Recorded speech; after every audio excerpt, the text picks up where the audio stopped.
साल 2026 artificial intelligence मतलब AI को अपने टॉप लेवल पर ले जाने वाला है और इसी समय एआई का विस्तार इतनी तेजी से हो रहा है जितना किसी भी टेक्नोलॉजी का नहीं हुआ है। आज हम एआई को देखकर कहते हैं कमाल है, कितना स्मार्ट है, कुछ सेकंड्स में जवाब दे देता है। लेकिन कभी आपने सोचा है कि ये स्मार्टनेस किस कीमत पर आती है? जब हम एक सवाल एआई से पूछते हैं तो इसके लिए कहीं न कहीं धरती से पानी निकाला जाता है और ये कोई कल्पना नहीं है, ये आज की एक अनदेखी सच्चाई है। दुनिया पहले से ही प्यास में है।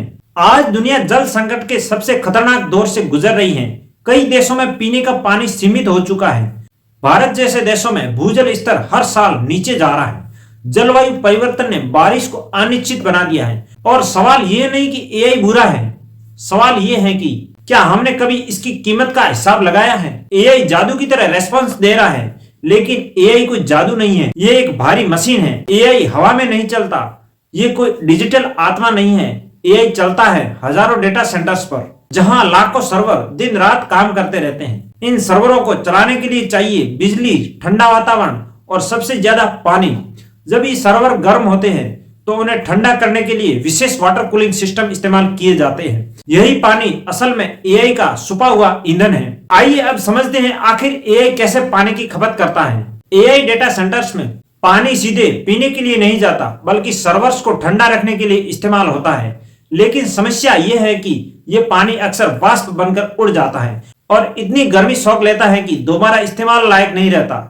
यानी एक बार गया पानी लगभग हमेशा के लिए चला जाता है। अब सोचिए, जब करोड़ों लोग रोज एआई का इस्तेमाल करते हैं तो ये छोटी छोटी खपत अरबों लीटर में बदल जाती है। एक रिसर्च के मुताबिक सिर्फ एक बड़े एआई मॉडल को ट्रेन करने में लाखों लीटर ताजा पानी खर्च होता है। अनुमान है कि 2026 तक एआई से जुड़े सिस्टम 300 से 700 अरब लीटर पानी हर साल खपत कर सकते हैं। ये मात्रा पूरी दुनिया में बिकने वाली बोतलबंद पानी से भी ज्यादा हो सकती है। जो पानी इंसान पैसे देकर पीता है, वो पानी मशीनें बिना शोर किए इस्तेमाल कर रही हैं। अब पानी के साथ बिजली और प्रदूषण की कहानी को समझते हैं। एआई डेटा सेंटर सिर्फ पानी नहीं पीते, वो बिजली भी निगलते हैं और बिजली का मतलब है कोयला, गैस और बढ़ता हुआ कार्बन उत्सर्जन। अनुमान है कि एआई इंडस्ट्री का कार्बन फुटप्रिंट कई बड़े शहरों के सालाना प्रदूषण जितना हो सकता है। यानी एआई का असर सिर्फ स्क्रीन तक सीमित नहीं है, वो हवा और पानी दोनों बदल रहा है। सबसे चिंता की बात यह है कि ज्यादातर बड़ी टेक कंपनियां अपने डेटा सेंटर्स की असली पानी खपत और असली बिजली उपयोग खुलकर सार्वजनिक नहीं करती हैं। एआई को हम ग्रीन टेक्नोलॉजी समझते हैं, लेकिन उसके पीछे का पर्यावरणीय खर्च अक्सर छुपा रहता है।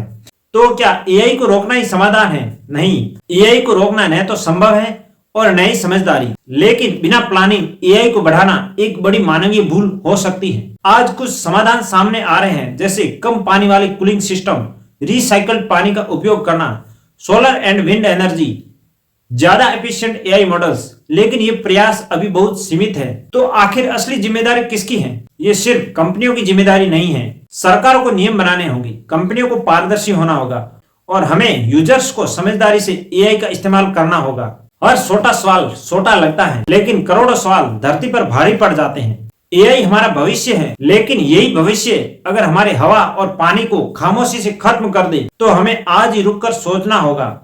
स्मार्ट टेक्नोलॉजी से पहले जिम्मेदार टेक्नोलॉजी जरूरी है। तो आप क्या सोचते हैं? क्या एआई की ये कीमत सही है? कमेंट में अपनी राय लिखिए, क्योंकि यह बहस हमारे भविष्य से जुड़ी हुई है। एआई के साथ साथ हमारा भविष्य बहुत जरूरी है। हमारी आने वाली पीढ़ियां एआई के साथ साथ हमारे वातावरण, हवा, पानी, इन सब का इस्तेमाल आराम से कर सके।